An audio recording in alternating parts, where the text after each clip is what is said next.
अस्सलाम वालेकुम दोस्तों, आज पूरे 10 दिन हो गए और करण अर्जुन नहीं आए।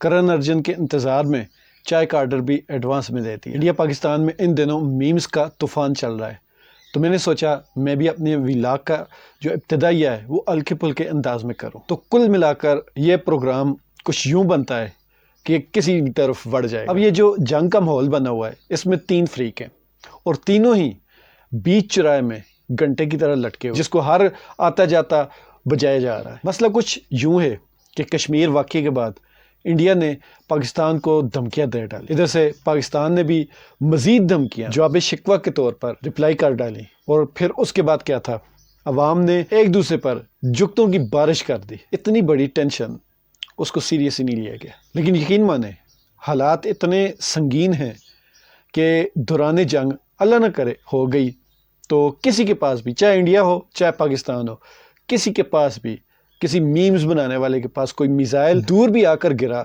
और उसने अपनी आंखों से देख लिया, तो यकीन माने उसके मुंह से मीम की बजाय में की आवाज़ें निकलेंगी। क्योंकि ये जो जंगें होती हैं ये फिल्मों में ही ज़्यादा अच्छी लगती हैं, बल्कि कूल लगती हैं कि आपके एक कंधे के साथ हीरोइन होती है और दूसरे हाथ में आप 40 किलो की एक गन होती है जिससे आप तड़ करके जा रहे होते हैं और बड़ा कूल सा टशन सा बना होता है। अब दूसरा किरदार हमारी हुकूमत का है, चाहे वो अस्करी हो चाहे सिविलियन हो। इन्होंने इस जंग के नाम पर कौमी यकजहती का नारा लगाया, लेकिन फिर बाद में वही यकजहती में बदल गई और सारी गंदी बंदूकों का रुख पाकिस्तान तरीके इंसाफ की तरफ मोड़ दिया। अब इनका जवाब शिकवा जो PTI की तरफ से आएगा वो एक ही डायलॉग बनता है कि अब तेरा क्या होगा पलछिया। अब आखिर में हिंदुस्तान की बारी आ गई, जिनके खुद के हालात आजकल पाकिस्तान से कोई ज़्यादा मुख्तलिफ नहीं है।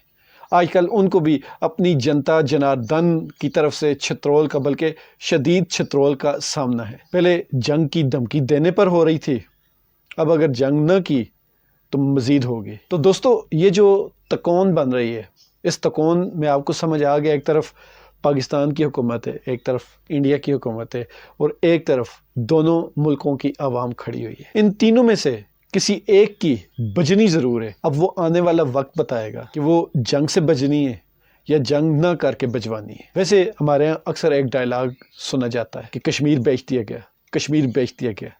यकीन माने इस वक्त जो हालात है वो डायलॉग बैकग्राउंड म्यूज़िक की तौर सुनाई दे रहे हैं। मेरी अब भी दुआ है कि जंगें ना हो। जंगें ये बड़ों की अना होती है, बड़ों के मसले होते हैं, लेकिन इसमें पिस्ता गरीब इंसान ही है। जो गज़ा में हो रहा है उसकी आपने फुटेजेस देखी हैं, उन्हीं को सोच लें कि आजकल की वो जंगें नहीं कि बॉर्डर पर लगी तो बॉर्डर वाले ख़तरे में हैं, लेकिन बॉर्डर से जो पीछे के शहर हैं वो महफूज हैं।